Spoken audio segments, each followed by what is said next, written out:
mi tú có mới chứ nè Thì bây giờ hắn nóng nóng ha. lo mi tú ơi có gì muốn nhớ trẻ không Chị nhóc cơ. lo ê có gì thế có niềng cái bố sĩ chạy sĩ nè Rồi chị chả xí chưa. lo ê có gì nhớ là cái này nhớ không mi tú cụ chê chỉ cho ê có gì tôi có kịp không mà có chút nhiều khăn không thế có mà nè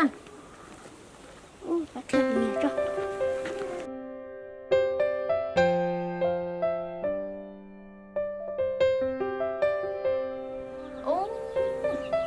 ôi cha cụ tôi cũng không để gì lâu lo cha gì rung trôi luôn ôi cha bỏ đi thằng đấy cụ vừa kén nữa xíu thằng đấy xả tia nên thì tôi vừa nên nó can đấy dù chỉ rung trôi nó cha tại vì nói wow bỏ chơi rồi lo chứ rung trôi tiêu liền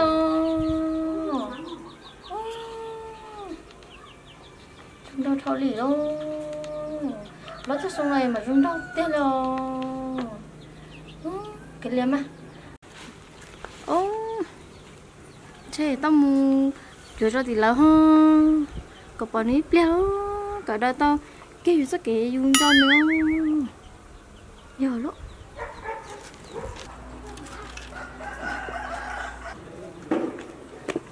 ô có tao rồi có cơ rồi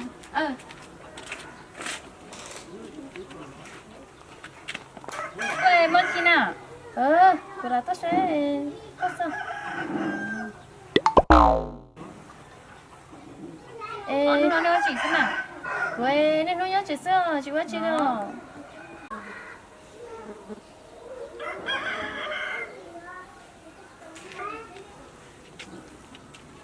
ê nhớ chỉ là đúng không nào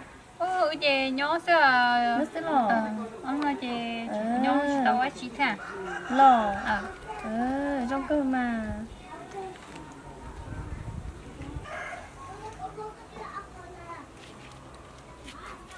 sao chị nào quên trong tử cái này giống có rồi nếu tụi mấy trong trong này giống cái sai tên tôi sai tên tôi chuyện này cho nó xong nó đi sao là ôn nhớ rồi đi chị đâu tía trong mà ê tôi sẽ có nó xong này của bạn không để mà bạn nữa tôi chờ nó chị nó theo đi không cái điểm phong mông này chạy tuổi sau trời yêu trẻ sứ tia nhưng mà tôi sao gì cũng mà chỉ tôi nhận đâu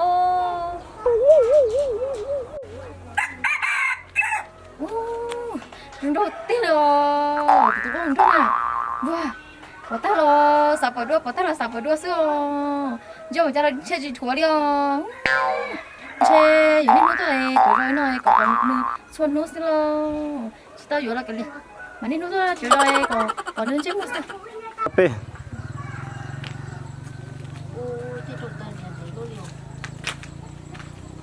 mày pla cái nhớ chỉ xíu lo Cái tốt là mình tự. tôi cái rồi là nhớ là tôi lúc cái thạp bé xí xíu mày pla Tốt mà. Quê nhớ cơ mà. Thì chị của tôi cũng không nghe những cái tuổi. wow lo mày pla của bạn do của tôi cũng không biết rồi Cái tôi cũng không lo. Nên Mình chỉ nhớ lo. nên chẳng nhớ có bao tiền tôi bé rất thích xong rồi mà cũng không bỏ nữa mà nên chẳng rong đâu chắc của tuổi không mẹ pla Ui na. chị mà Ý cái tôi cũng không nghe từ nào. Ý của sao? thế rồi tôi có trai nhớ là ui sát trẻ sát tí nữa nhớ tôi nói kia mong Lo. Có hay bỏ trôi hả? nhưng mà Mấy thứ sao kiểu ấy cái ấy sao thằng có ấy chỉ tao hiểu lo tao chỉ nhớ rồi chị mà có tiền thằng nên thuê chị có trái không chị không thôi chị lâu rồi nó máu nên nó tiền đâu người ta còn nữa mà bây giờ chị thủ sao có sao có không cái của chị đến một chỗ thì lớn vô nhưng cái gì không có thì cũng vô nếu chị cũng có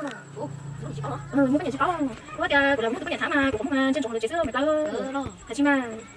cái gì mà tôi mà đến chơi sao cho rồi nó tiếc đâu người ta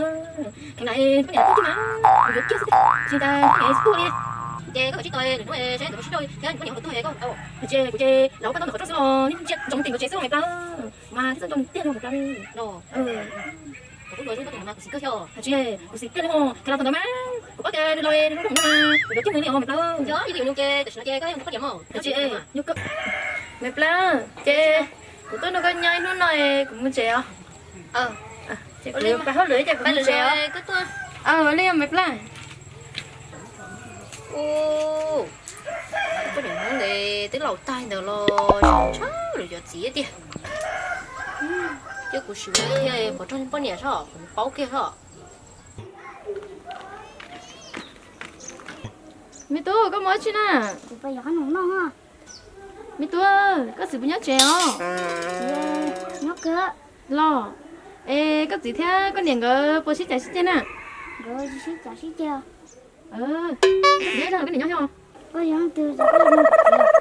Mẹ tu, của chị tự nhớ hay cái gì tôi, bố kịp cho mà,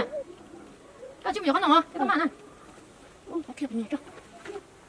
Ủa của nhà. Em mấy nhà tại có món kia kìa. Do của chị tôi cũ kịp cho này giá chưa. Kịp cho chị bố yên làm tưa, này đâu có cái nào? Người ta có món thì chị thắt lý sao? Ồ, chúng ta sẽ không đi sao? Người đọc cái mà thật cũng là ý nào? Chỗ tỏ không đỡ, kìa tôi nhiều gì mà, tôi chỉ là tôi chỉ xong chỗ tỏ nữa, tôi chỉ mà một con chế là học kia xong mà. nhớ chị sao mà nhỉ bỏ cho, nhưng chị sao cái tôi lo nó chị á nó rõ giờ có bảo tiền có như là gì nè, có như cổ lòng có như chết nữa nên nói kìa. à này cũng tôi lại này của cho mình đi tu nè Tụi mình tay bóc bóng này tiểu trẻ tí mà có bảo cơ mà nhưng mà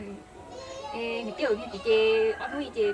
tôi là của chị tại vì tôi chỉ sau trời học chị no chứ mà bây giờ cho những học chị sau trời nhân trong cái của sản sinh tôi sáng nó để mà xin cho yo chị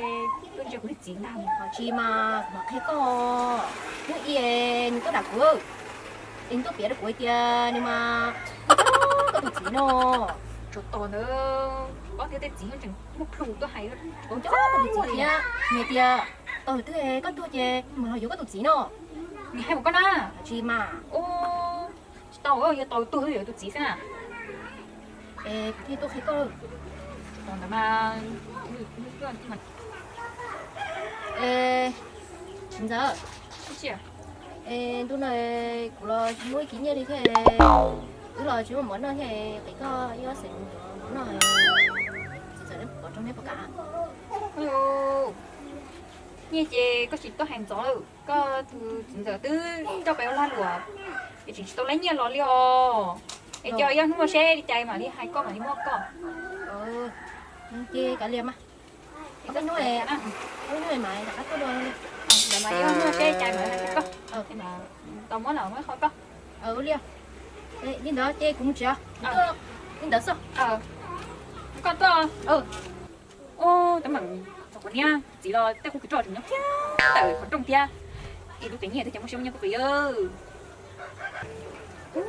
tôi khen người còn cả cái nhẹ vô rồi chứ cái không không mà cái đứa cha con mà sắp thiệt kia trời bây giờ tôi chỉ vào tao để bọn nó lá tụi nó có mua kéo được chỉ tí cái bao nhiêu tiền nhau tôi chỉ thấy của đi nếu như nó sao con đi mua trái con thế nào bây giờ tụi nó có đi ra cái cô chỉ tao là nếu chỉ cho có chỉ lúc này chỉ lúc anh chỉ tao con đồng chỉ nhìn nó sau con ở trên nó đi nè tôi là chuyện cái chuyện bỏ nè tôi chỉ bỏ đi cha này tôi rộng nó có trong trái có chuột nữa nè cái chuyện bỏ đi tôi là mà cái nhà nếu như cố làm cao tiếc thì mà không có nè chỉ bây giờ con nhà nó khi của cha nè khu thì tôi cũng cao lá chỉ là nhóm kia để nó hay nó tự cho nhau hạt to đó để tôi bảo lúc chuyện nó tôi có đây nè là mà nó cho tất cả cái bỏ đi chưa cái tôi hay của tiền lúc chuyện đấy cho cái tôi làm cao luôn là một thế thì kể cái chỉ tôi là một hay cái chuyện cái chuyện tao có khi cái đó cũ cái cái này có khi của nó có cái này thì có sao đấy nó sau cái nó nó mà cái bảo cái cái làm cái chuyện tao muốn thả muốn chuyện nên chuyện tôi chúng chẳng kia tại chỉ nói nó nó đấy thả lên tôi chia cũng chỉ cũng chỉ có chia có thả nó cái gì giờ đi đâu là nhà ta thâu là bút thầu ý là chuyện này nó cái của tôi cái chuyện cái chuyện là chỉ cái quay cái này nhà ta là có nó sau cái này nó sau là cái chuyện đó sau đường sau cũng sau đường có hai có hai đường con chơi ý mùi nè cái đó một chút cũng trong nè nó nói luôn đấy, tôi muốn chịu đầu đi đi, nó thầu tôi chỉ hay xong hết tôi mấy cái gì ở các thầu nó chỉ hay, nó nói nó chỉ chắc thầu nó chịu đầu đi đi, tự nhiên phong gì vậy, nhà ta bút thầu cầu chắc gì xong một chút xong rồi, ta mang cái chuyện tôi chuyện nhá, thầu cái cái nó luôn rồi, nhưng mà chỉ một phần thôi em chỉ mà đào được cái này, nó có thể chỉ được không? Cả gì mà.